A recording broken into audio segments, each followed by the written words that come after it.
A esta hora de la mañana damos la bienvenida vía Skype a la ambientalista Yolanda Cacabatze. Yolanda, buenos días, bienvenida. Hola, Janet, buenos días.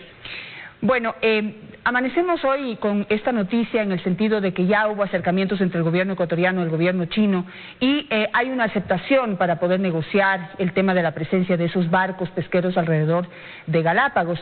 Y hay un anuncio que a partir de septiembre habría una veda de 3 meses, es decir, que durante 3 meses no van a hacer ningún tipo de faena y que esto se repetiría cada año. En términos generales, a los ambientalistas y a los ecuatorianos en general que se han indignado por lo que sucede alrededor de las Islas Galápagos y con toda pues la riqueza ictiológica que hay allí, no es suficiente. ¿Qué piensa usted? A ver, yo creo que hay aquí algunos temas que tratar. El uno es que es bueno este acercamiento con la China, muy positivo en el sentido de que pronto vamos a ver probablemente mejores medidas. Y yo creo que eso se puede dar porque China en este año es la sede de la reunión más importante de conservación del mundo.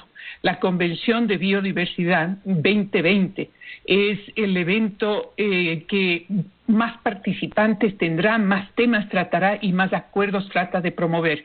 Y un país como la China, que es la sede de este evento, no puede poner en riesgo su posición como gobierno dueño de casa, porque además hay que reconocer que China hace cosas bien en otros frentes, ¿no es cierto?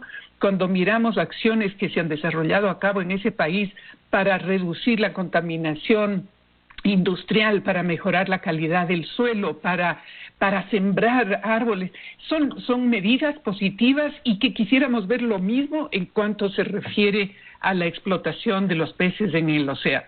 Entonces, eso, digamos, nos crea una agenda que puede ir más allá de las declaraciones que conocimos el día de ayer y que yo tengo la esperanza de que sí se van a concretar. Por otro lado, no es suficiente en el sentido de que el Ecuador tiene que hacer más, ¿no es cierto?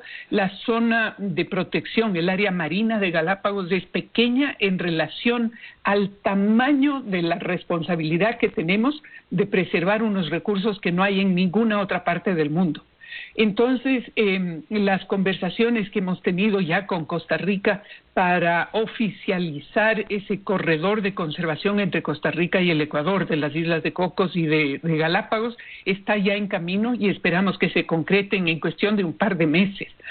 Pero adicionalmente, y tomando en cuenta una declaración que hizo la Asamblea antes de ayer, hay que tomar medidas para ampliar la reserva en Galápagos, no ampliar la existente porque eso probablemente nos demora mucho en cuanto a trámites en la misma asamblea, sino crear una nueva área que hacia el noreste sea más amplia y se vincule con este corredor de con la isla de Cocos en Costa Rica. Aquí lo que es importante, Janet, también es que tenemos que tomar en cuenta los intereses pesqueros del Ecuador. Entonces, yo desde la perspectiva ambientalista y desde mi lado de gestión, creo que es súper importante que el sector pesquero sea un aliado en estos procesos de conservación, pero tenemos que tomar en cuenta que no debemos afectar aquellas zonas donde el Ecuador realiza pesca industrial, para el beneficio económico del Ecuador. A ver, Yolanda, pero allí hay esta discusión y es que todo lo que ha causado esta posibilidad de que estos barcos pesqueros chinos y también de otras nacionalidades, porque hay que decirlo también, no es el único problema que tenemos, es el mayor problema que tenemos con la flota pesquera china, pero también ha habido presencia de otras embarcaciones de otros países en esa zona. Y hay quienes analizan que el problema está en la Convemar y que la solución estaría en que el Ecuador denuncie a la Convemar. Y en ese tenemos antecedentes, el Perú, Chile no firmaron la Convemar o no la aplican, no aplican el convenio, precisamente por estos inconvenientes y por estos riesgos que existe sobre el control de las 200 millas marinas. ¿Qué dice usted? ¿Podríamos denunciar a la Convemar? ¿Esa es una de las alternativas que podríamos tener como país? Definitivamente la Convemar es el instrumento más fuerte que tenemos todos los países para denunciar situaciones como estas. Y las reglas de la CONVEMAR son claras. Pero por otro lado, Janet, cuando hablamos de las amenazas al Ecuador, estamos hablando de amenazas a Perú, a Chile, a Argentina, a Colombia. Entonces, si todos nuestros países no trabajan juntos en tener una estrategia de defensa de sus recursos marinos, evidentemente no vamos a lograr nuestro objetivo. Y nuestro canciller está en conversación con los países que he mencionado para que diseñemos esa estrategia conjunta. Pero la CONVEMAR y una serie de otros instrumentos que existen, regionales y globales, para defensa de los océanos, también deben ser parte de la discusión y de la respuesta. Este rato, Janet, los océanos es el ecosistema más amenazado de todo el planeta. Y, por supuesto, cuando hablamos del océano, estamos hablando de que no podemos ver cuál es el desastre hasta que no se da. No podemos prevenir porque no se puede ver a profundidad qué es lo que está sucediendo y solamente nos daremos cuenta de que ya no es un recurso de seguridad para el ser humano cuando las redes vengan vacías. Y eso hay que evitar, ¿no es cierto? Y eso le interesa también a Perú, a Chile y a todos los otros países. Yolanda, pero lo que dicen es que el haber firmado la CONVEMAR, esto fue en el 2012 en el gobierno de Correa, lo que nos hizo es de alguna manera renunciar a las 200 millas marinas que teníamos, incluyendo, digamos, el territorio a partir de Galápagos, de Galápagos hacia adelante. Ahora, en la práctica solo tenemos control sobre 12 millas marinas, del resto son aguas internacionales. Por eso es que los chinos están tan cerca de esta zona protegida y de esta zona tan rica en materia ictiológica. ¿Qué dice usted? Janet, ahí hay un error en los datos. Tenemos 200 millas desde la costa del continente ecuatoriano hacia el occidente y tenemos 200 millas alrededor de las Galápagos. Lamentablemente hay un pequeño corredor entre las dos, que es justamente donde está esta flota al momento, pero es un área bastante amplia que nos encantaría que se pueda unir y tenemos que buscar formas en la que este corredor no sea codiciado, ¿no es cierto?, por grandes flotas pesqueras. Pero esas 200 millas alrededor de las Galápagos están abrazando a las 40 millas de protección del área marina. Entonces no es por ahí por donde debe optar el Ecuador, digamos, porque eso es lo que decían, denunciar a la CONVEMAR es renunciar en la práctica al convenio, al acuerdo. No, para nada. Al ser miembros de la CONVEMAR estamos dentro de esa protección de las 200 millas, tanto alrededor de Galápagos como hacia el occidente de nuestra costa ecuatoriana, del continente. Ahora, ¿por qué este pequeño corredor que usted nos describe es tan atractivo en este caso para estas flotas pesqueras chinas? ¿Qué es lo que encuentran ahí y qué es lo que nos interesa proteger precisamente que existe allí? Bueno, la riqueza ictiológica de todo el mar entre Galápagos y el continente es absolutamente extraordinaria y es única. Y es única justamente porque protegemos el mar alrededor de las Galápagos, que es un archipiélago, que es un nido, es una fuente de reproducción de especies que no se encuentran en otra parte del planeta o a donde vienen una cantidad de variedades marinas a reproducirse.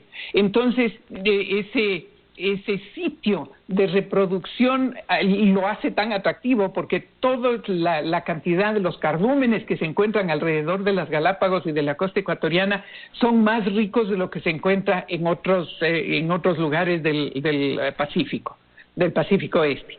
Así que es muy atractivo porque hay muchísimo que pescar, pero en la misma CONVEMAR y en otros tratados se definen qué artes de pesca se pueden usar, cuál es la estacionalidad de la pesca, porque no es que se puede pescar los 12 meses del año, ¿no es cierto? La migración de los peces no es similar homogénea a lo largo de todo el año. También del tamaño de los peces, estamos viendo, Janet, cuando le mencionaba lo amenazados que están los océanos, estamos viendo que cada año los peces que llegan son más pequeños. Eso quiere decir que no les estamos dando la oportunidad de crecer, de reproducirse y de garantizar la seguridad alimentaria del ser humano.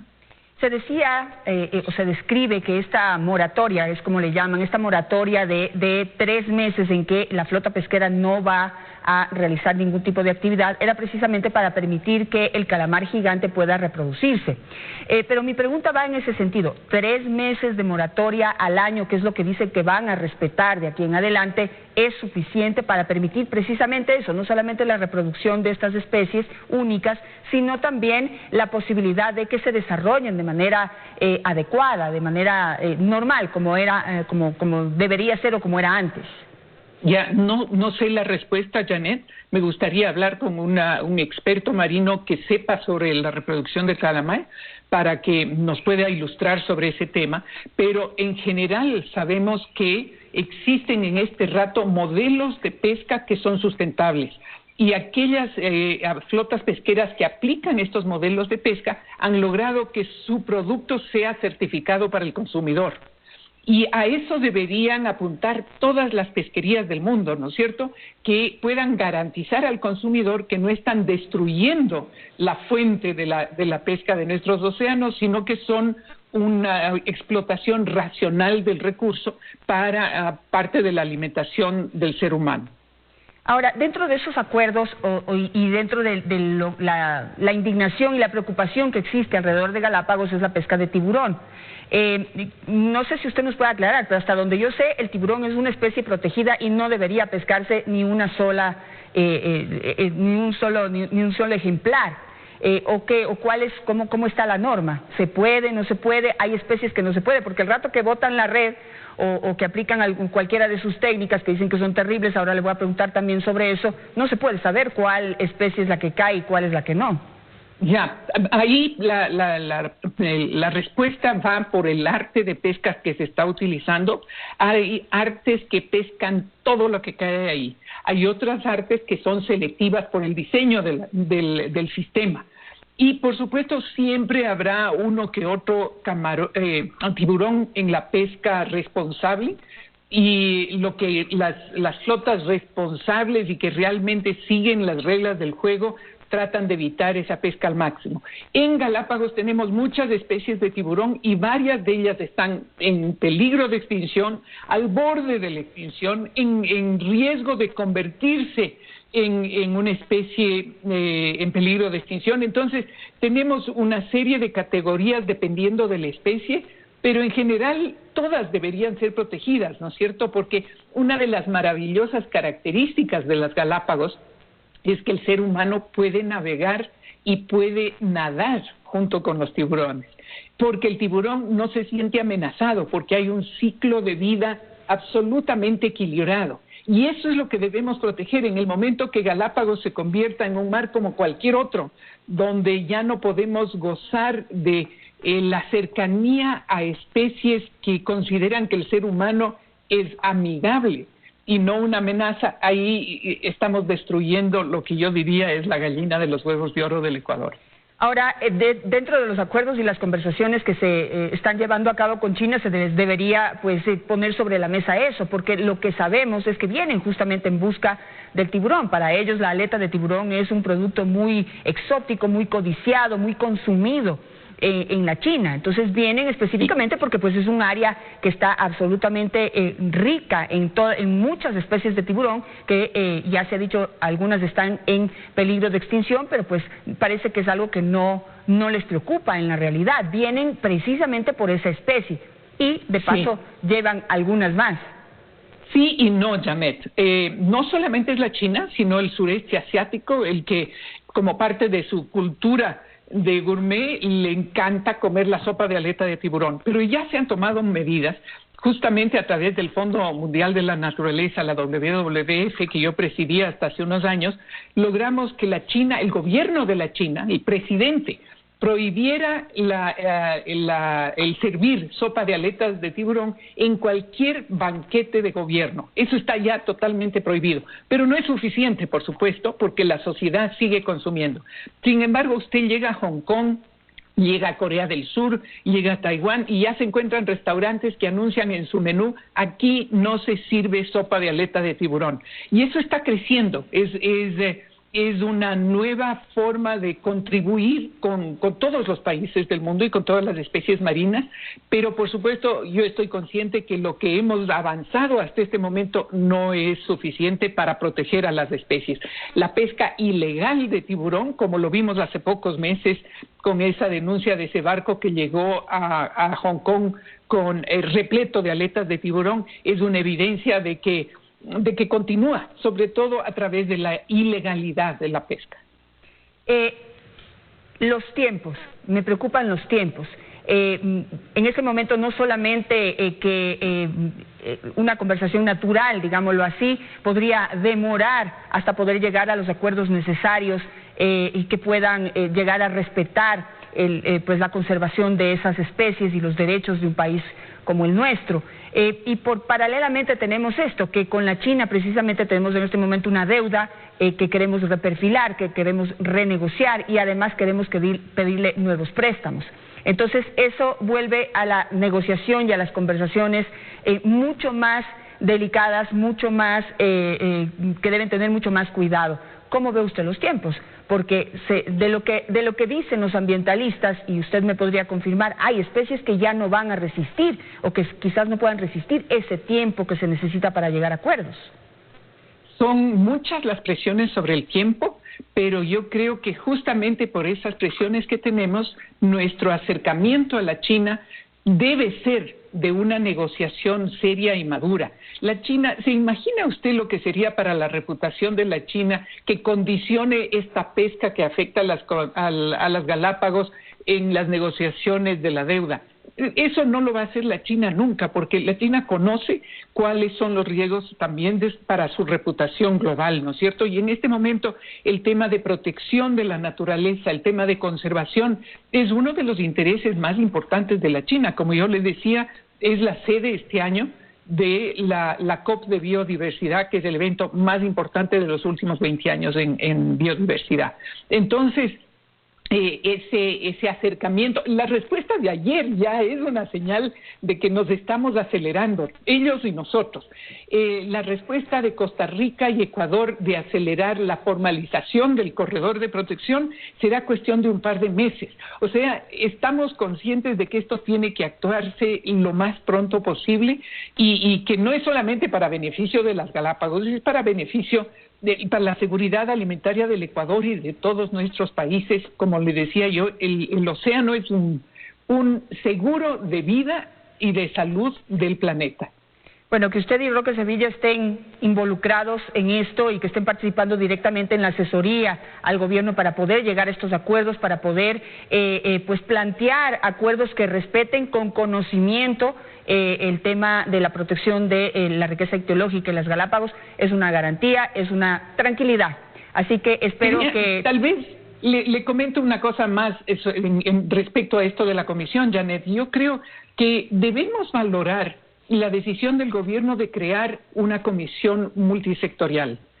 Durante 10 años no hemos visto eso, ¿no es cierto? A la sociedad civil se la dejó a un lado, y este rato que un representante del sector productivo, representante del sector ambientalista, sean parte de una comisión que es motivo de conversación. Se está recuperando una dinámica que es súper importante, sobre todo en épocas de crisis.